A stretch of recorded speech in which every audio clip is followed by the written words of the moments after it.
Booth ফেরত সমীক্ষা পরিবর্তন নাকি প্রত্যাবর্তন কি বলছে এক্সিট পোল 2026-এ পশ্চিমবঙ্গ ভোট পর্ব শেষ দু দফা এবার পালা প্রহর গোনার জনতা কি রায় দিয়েছে পরিবর্তন নাকি প্রত্যাবর্তন গেরুয়া ঝড় নাকি সবুজ বিপ্লব কি ভাবছেন ভোটাররা সেই সব উত্তর আর প্রার্থীদের ভাগ্য এখন ইভিএম বন্দী। তবে তা নিয়ে বুথ ফেরত সমীক্ষা করেছে দেশের বিভিন্ন সংবাদ মাধ্যম। এক নজরে দেখে নেব এক্সিট পোল কি বলছে। টানা 15 বছরে তৃণমূল কংগ্রেসের শাসনের অবসান ঘটিয়ে বিজেপি বাংলায় প্রথমবারের মতো সরকার গড়তে চলেছে, এমনটাই দাবি এক্সিট পোলের।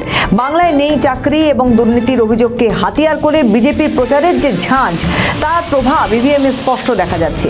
কিছু সমীক্ষায় বিজেপিকে 150 থেকে 160টি আসন পর্যন্ত দেওয়া হয়েছে, যা রাজ্যে নিরঙ্কুশ সংখ্যাগরিষ্ঠতা ইঙ্গিত দেয়, যেখানে তৃণমূলকে 120 থেকে 130টি আসনে রাখা হয়েছে। বুথ ফেরত সমীক্ষা বলছে এবারে বামেরা শূন্যের গেরো কাটিয়ে 5 থেকে 10টি আসন পেতে পারে, কংগ্রেস একটি আসন, আইএসএফ একটি আসন পেতে পারে।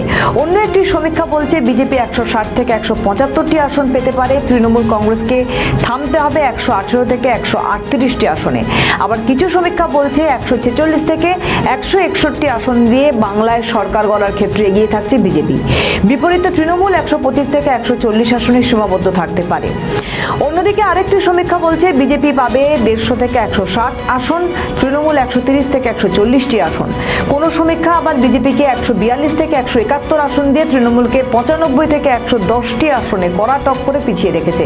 এক্সিট পোল বলছে তৃণমূলের শক্ত ঘাঁটি হিসেবে পরিচিত দক্ষিণবঙ্গের বেশ কিছু জেলায় এবার থাপা বসাতে চলেছে গেরুয়া শিবির। জঙ্গলমহল থেকে শুরু করে নদিয়া বা উত্তর 24 পরগনার মতো জেলাগুলোতে বিজেপির ফল ভালো হতে পারে। মহিলা ভোটারদের একটি বড় অংশ তৃণমূলের লক্ষ্মী ভাণ্ডার বা অন্য প্রকল্পের সুবিধা পেয়ে তৃণমূলের দিকেই ঝুঁকছে।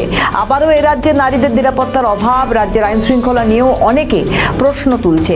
এক্সিট পোলের ট্রেন্ড অনুযায়ী এই রাজ্যে 90% গণ্ডি পার করা বিজেপির পক্ষে পরিবর্তনের ইঙ্গিত বলেই মনে করছেন রাজনৈতিক বিশ্লেষকরা। যদিও তৃণমূল কংগ্রেসের পক্ষ থেকে এই সমীক্ষাকে খারিজ করে দেওয়া হয়েছে, তবুও বিজেপির সমীক্ষা এগিয়ে থাকা তৃণমূলের কাছে একটি অস্বস্তির কারণ হয়ে দাঁড়িয়েছে।